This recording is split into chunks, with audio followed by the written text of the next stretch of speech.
Fala, rapaziada, como um streamer roubou a Copa da Globo do canal Celito. Se inscreve aí, dá essa moral e vamos ver esse vídeo. Em 1998, a Globo comprou o monopólio da Copa do Mundo no Brasil. Durante 24 anos, nenhuma emissora transmitiu um jogo sem passar pelas mãos deles. Então, em 2020, a Globo tomou uma decisão que parecia inteligente e criou, sem perceber, o próprio concorrente que ia destruir tudo isso. Em 2022, um ex-estagiário de Twitter transmitiu a Copa do Mundo pelo YouTube. E o resultado disso, eles quebravam recordes atrás de recordes, chegando ao pico máximo de 6 milhões de aparelhos conectados em uma live. E em 2026, esse mesmo cara tem todos os 104 jogos da Copa do Mundo. Cara, o casé ficou muito grande, né? A Globo ficou com metade. E esse vídeo aqui é sobre como isso tudo aconteceu, como uma empresa tão grande e tão consolidada conseguiu perder o trono que era tão bem conquistado e como um streamer roubou a Copa da Globo.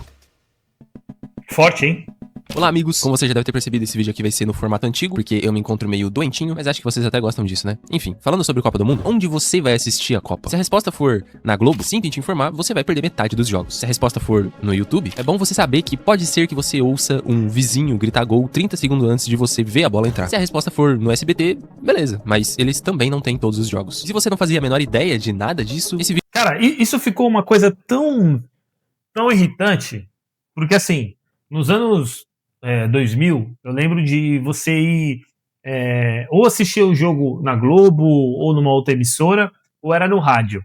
E aí, beleza, eram essas duas opções. Era ruim, né? Já era ruim. Só que hoje, parece que até pouco tempo atrás aí, eu tava pagando essas plataformas para você poder assistir os jogos, porque o meu time, o Santos, fez a força de cair para a segunda divisão. E quando ele caiu para a segunda divisão, eu tinha que assistir jogo. Num dia era num streaming, no outro dia era no outro streaming. Se você for assinar todos, meu irmão, você tá lascado, cara. Você vai ficar com uma dívida no teu CPF enorme. O vídeo também é pra você, porque a Copa do Mundo de 2026 não é só diferente dentro de campo, ela é o atestado de óbito de 50 anos de um monopólio que ditou não só o que a gente assistia, mas como o Brasil inteiro consumia futebol. E a ironia mais bizarra de toda essa história é que a empresa que construiu esse império intocável foi a mesma que assinou a própria sentença. Mas pra entender o peso do que tá acontecendo agora, a gente precisa voltar um pouco. Durante décadas, a relação dos brasileiros com a Copa do Mundo era um ritual padronizado. Existia uma voz, existia um canal, existia uma única narrativa. Mas em 98, a Globo fez uma jogada que mudou o mercado de vez. Em vez de continuar dividindo direitos de transmissão em outras emissoras, como Bandeirantes e SBT faziam, a Globo foi direto na fonte. Eles bateram na porta da FIFA, abriram um cofre que ninguém mais no Brasil conseguia abrir e compraram exclusividade total. TV aberta, TV fechada, direitos de arena, tudo. Se uma imagem da Copa do Mundo passasse no território brasileiro, a Globo ganhava com isso. Se você quisesse... Isso aqui,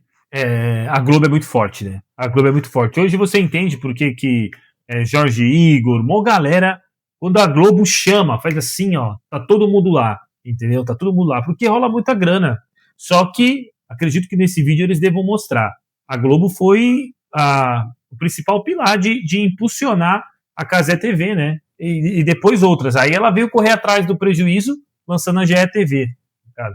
Exibir um lance de 5 segundos da Copa no seu telejornal de outra emissora, você precisava pedir licença e pagar a Globo. Eles se tornaram donos da bola, literalmente. Esse monopólio durou mais de 2 décadas. Era um sistema perfeito pra eles. Até que chegou o ano de 2020, a pandemia do coronavírus parou o planeta, o futebol parou, a economia caiu e a Globo, como qualquer mega operação, começou a cortar custos. O contrato com a FIFA exigia pagamentos milionários em dólar, e o dólar tava nas alturas. Até que, em uma decisão puramente financeira, alguns executivos de terno sentados em um escritório no Rio de Janeiro decidiram que a emissora era grande o suficiente pra enfrentar a FIFA. E então, a Globo entrou na justiça para suspender o pagamento de uma parcela de 90 milhões de dólares. O contrato foi renegociado. Para economizar nessa renegociação, a emissora abriu mão de uma coisinha que parecia inofensiva, a exclusividade no ambiente digital, no streaming, na internet. Mas, beleza, isso não parecia algo tão perigoso assim, era para economizar caixa no momento de crise passageira, mas, na verdade, talvez tenha sido o maior erro estratégico da história da televisão. Porque, do outro lado dessa decisão, escondida nas sombras do mercado, tinha uma empresa só esperando exatamente isso acontecer. Essa empresa se chama Live Mode. E, na verdade... É tipo aquelas brechas do direito, né? O cara dá uma brechinha, o advogado entra com os 2 pés, com o braço, com tudo, né? Então aqui a Globo deixou uma brecha, achando que não ia dar nada, e foi justo ali que essa Live Mode entrou, meu.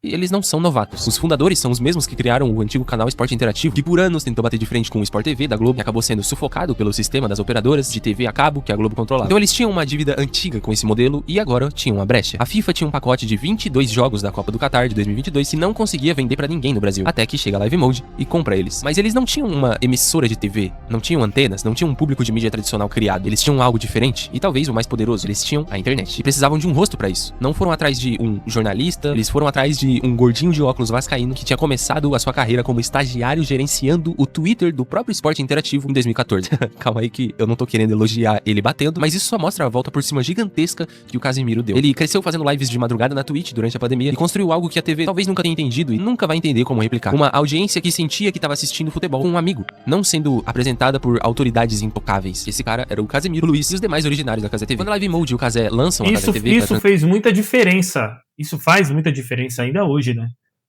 Você vai assistir jogos aí apesar que tem muita gente que gosta ainda da narração tradicional, mas o Casemiro fazia algo diferente. Na verdade, ele não narrava, né? Mas os comentários dele durante o jogo realmente traziam essa imagem ali de alguém que estava próximo. Tanto é que a narração mais solta, mais largada, mais humanizada, vamos dizer assim, não é muito benquista. Você vê o Thiago Leifert tentando fazer narração ali, zoando mais e tal, e a galera pega no pé dele, entendeu? Porque na hora de narrar mesmo o jogo, o pessoal quer aquela narração pra cima mesmo, tipo Jorge Igor, esqueci agora o nome do cara da Cazé TV também, mas o Casemiro, ele trazia esse comentário, cara, que foi muito certeiro para aquele momento, entendeu? Hoje ainda rola, com certeza, mas não é algo que eu acredito, na minha opinião, vá se perpetuar, né? Eu acho que as pessoas ainda querem, sim, aquele grito de gol, aquele cara que narra com o coração mesmo. Transmitir esses 22 jogos da Copa do Mundo do Qatar pelo YouTube, o mercado tradicional achou que era uma piada, uma coisa passageira, transmitir Copa do Mundo pelo YouTube, pelo mesmo site de tutorial e clipe de música. A Globo ignorou completamente. E a hora é essa, mais de 1 milhão de pessoas acompanhando só no YouTube. Meu muito obrigado. As mais de 200 mil pessoas também via Twitch. Que seja uma grande estreia. Aqui foi feita história. 3,5 milhões de aparelhos conectados foi o pico da estreia do Brasil na Copa do Mundo. Esse número foi batido logo em seguida no jogo Brasil e Coreia do Sul pelas oitavas. E teve um pico de público de 5,2 milhões simultâneos.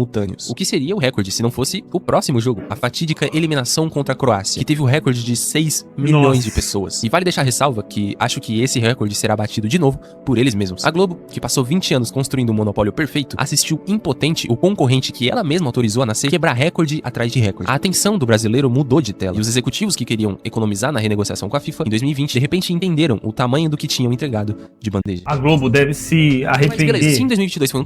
Calma aí. A Globo deve se arrepender demais dessa decisão de economia, que vai ter que assistir de camarote novamente a segunda Copa, a Cazé com a maior parte agora dos jogos, né? Na verdade, acho que até a totalidade dos jogos tá na mão da Cazé. O teste em 2026 é o resultado. Os números que saíram são históricos. A Cazé TV garantiu todos os 104 jogos da Copa do Mundo. Pela primeira vez desde 82, a TV Globo não tem os direitos completos de uma Copa. Eles ficaram com 52 jogos. Isso é apenas metade. O SBT ficou com 32. E 50 jogos são exclusivos da Cazé TV no YouTube. Isso inclui a estreia da Argentina, a estreia de Portugal, Espanha e Alemanha nas primeiras rodadas. Ou seja, todas as maiores. Se você ligar a TV na Globo querendo ver o Messi no que pode ser o último mundial da carreira dele, você vai dar de cara com outra coisa. Em termos de dinheiro, a Cazé TV fechou cerca de 2 bilhões de reais em patrocínio. E talvez isso seja o mais assustador, porque a Globo projeta exatamente a mesma coisa. Um canal que começou num quarto com uma webcam vai faturar no mesmo nível da maior rede de televisão da América Latina, num evento que até pouco tempo atrás era exclusivamente deles. Tá entendendo o tamanho disso? A Globo entendeu que não podia mais ignorar o meteoro, então ela fez o que grandes corporações fazem quando estão com medo. Tentam.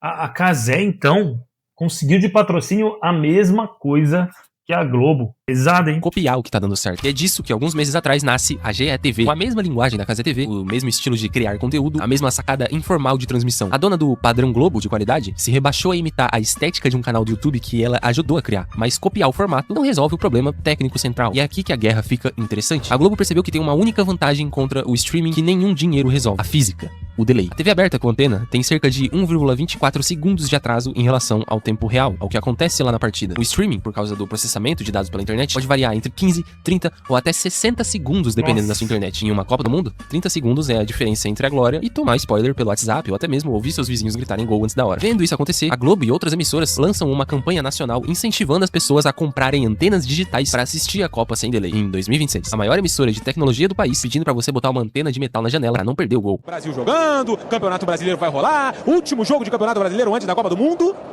Chegou rápido, hein? Essa Copa do Mundo, hein? Isso. Chegou rápido, hein? Chegou rápido, hein? Quando nós anunciamos, tem muita gente que duvidou. Rapaz, já comprou sua antena? Não. Sintoniza na Casa TV. A gente vai comprar dentro, não vai achar o jogo. Exatamente. Toma cuidado, ó. Cara, isso aqui foi fogo. Agora, é que assim, o Casemiro, ele consegue tirar essa sacada que vem do lance da internet, entendeu? A Globo não é desse meio.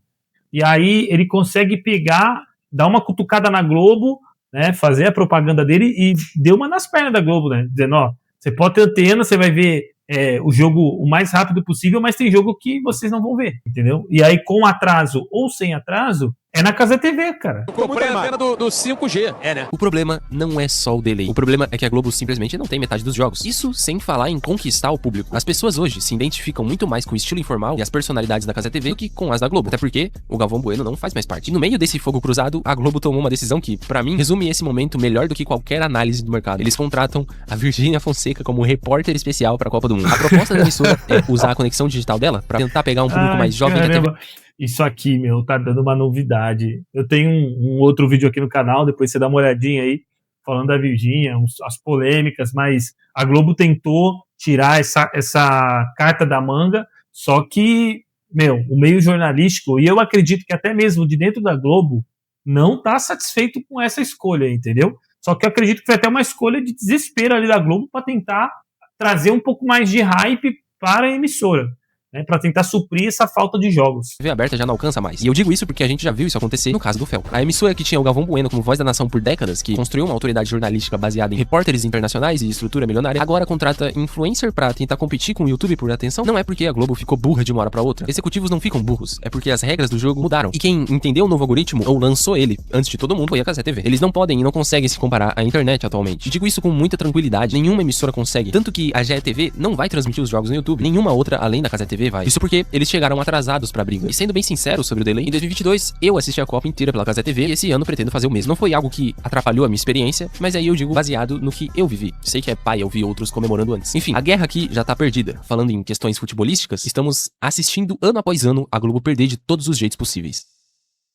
Enfim, a Copa de 2026 vai entrar pra história e espero que com o Brasil sendo campeão, mas além disso, pela primeira vez, você talvez não vai precisar montar uma estratégia pra assistir a um torneio de futebol, tentar descobrir onde cada jogo passa, qual horário. É o fim de um monopólio. É ótimo não depender de uma emissora só, mas é claro que tem algumas barreiras que são mais difíceis de passar, como por exemplo, os avós que existem por aí que não sabem se conectar ao YouTube, ou até mesmo as cidades de interior que não tem uma internet tão potente assim pra assistir uma live. Sim, eu sei o que é isso, e isso acontece até hoje em dia. O ponto é que a internet e os dispositivos podem não ser os mais acessíveis para todos, como a mídia tradicional e a TV são. Para alguns, essa democratização pode ter uma cara de exclusão. Mas isso é uma barreira que a Casa TV vai ter que pensar em como destruir daqui a uns anos, se quiser chegar em todos os públicos. A maioria e grande parte do público já é muito mais confortável saber onde todos os jogos vão passar, poder assistir qual eu quiser a qualquer momento, do que ter que ficar caçando onde vai passar o quê. Enfim, se você chegou até aqui e gostou do vídeo, te convido a apoiar o canal clicando nos botões aqui embaixo. A gente tá na reta final dos 100 mil inscritos e seria bom demais ter você comigo nessa. Muito obrigado pela sua companhia hoje e um abraço.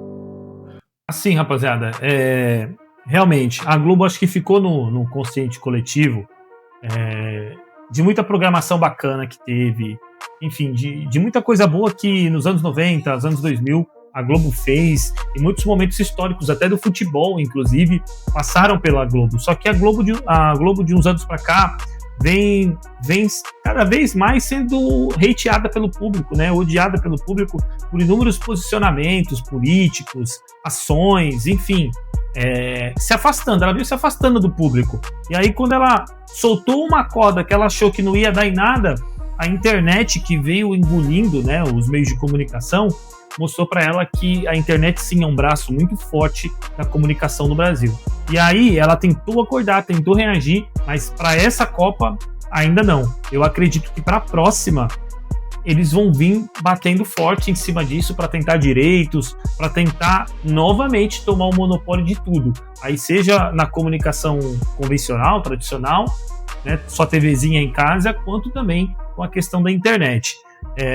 E aí, meus amigos, se a Globo conseguir fazer isso, vai ser muito difícil novamente tirar dela. Eu acredito que vai ter que ser uma revolução muito maior, ou a não ser que o conteúdo que ela faça seja muito ruim, que eu, por embora não tenha nenhuma simpatia pela Globo, eu acredito que eles têm muitas pessoas competentes, e quando não, eles mandam trazer tem dinheiro, mecanismo, estrutura para poder fazer o negócio acontecer. Então, eu acho que nessa eles vão assistir um pouco de camarote e vão ali só marcar presença, mas na próxima eles vão vir com tudo. Mas fala para mim aí, você vai assistir na Cazé ou na Globo, né, na GETV, enfim. Qual que é a sua preferência para essa Copa do Mundo? E se você acha realmente que a Globo tá perdendo espaço e já era, Cazé dominou, tá bom? Deixa o seu comentário, mais uma vez se inscreva no canal, dá essa força para nós, tá bom? Me ajuda demais. Rapaziada, até a próxima, valeu!